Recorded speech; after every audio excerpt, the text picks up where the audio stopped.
हर जगह चर्चा सिर्फ लोकसभा चुनाव की है। माहौल पूरी तरह से बन चुका है। जी हां, देश भर में लोकसभा चुनाव की रणभेरी बज चुकी है, जिसे लेकर सभी राजनीतिक दल एड़ी से चोटी तक जोर लगा रहे हैं। सभी राजनीतिक दलों का मकसद लोकसभा चुनाव में अच्छा प्रदर्शन करना है। केंद्र की गद्दी पर तीसरी बार बैठने के लिए बीजेपी ने पूरी ताकत झोंक रखी है। प्रधानमंत्री मोदी से लेकर बीजेपी के तमाम कार्यकर्ता लोगों से चुनाव में वोट के लिए अपील कर रहे हैं।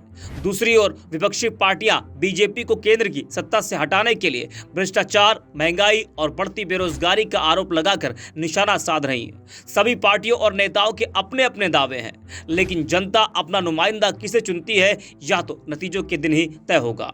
इन सब के बीच लगभग सीटों पर सभी दलों ने अपने प्रत्याशियों का ऐलान कर दिया है, लेकिन कुछ सीटों पर अभी उम्मीदवारों के नाम का ऐलान नहीं किया गया है। उन सीटों पर वेट एंड वॉच की स्थिति बनी है।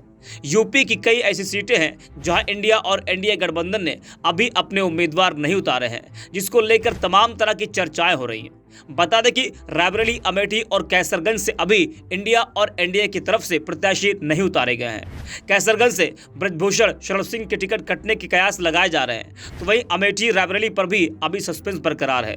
कांग्रेस ने अमेठी रायबरेली पर अभी अपना प्रत्याशी नहीं उतारा है। जी हां, बता दें कि पहले चरण की नामांकन प्रक्रिया पूरी हो गई है। बावजूद इसके कांग्रेस की पारंपरिक मानी जाने वाली रायबरेली और अमेठी में अब भी प्रत्याशी की घोषणा नहीं हो पाई है।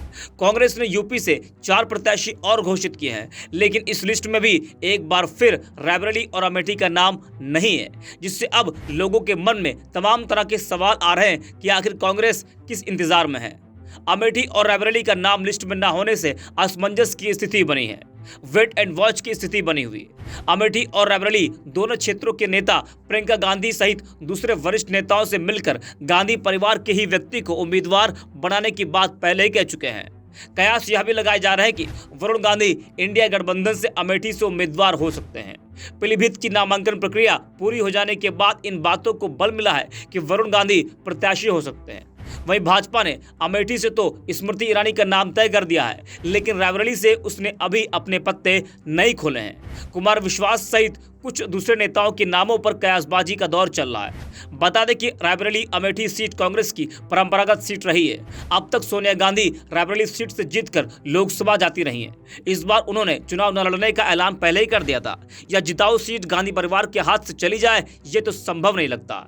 इस बात का अंदाजा तो सोनिया गांधी के उस रायबरेली के नाम लिखे खत से भी लगाया जा सकता है, जिसमें उन्होंने लोगों से गांधी परिवार पर आशीर्वाद बनाए रखने का भरोसा जताया था। तो ऐसे में कयास ये लगाए जा रहे हैं कि दोनों सीट पर गांधी परिवार से ही किसी को प्रत्याशी बनाया जा सकता है। बीजेपी यही देखना चाहती है कि क्या गांधी परिवार का कोई शख्स रायबरेली सीट से चुनाव लड़ेगा या फिर नहीं। बीजेपी की निगाहें इस बात पर टिकी हैं कि रायबरेली से इंडिया गठबंधन की तरफ से कौन चुनाव लड़ता है।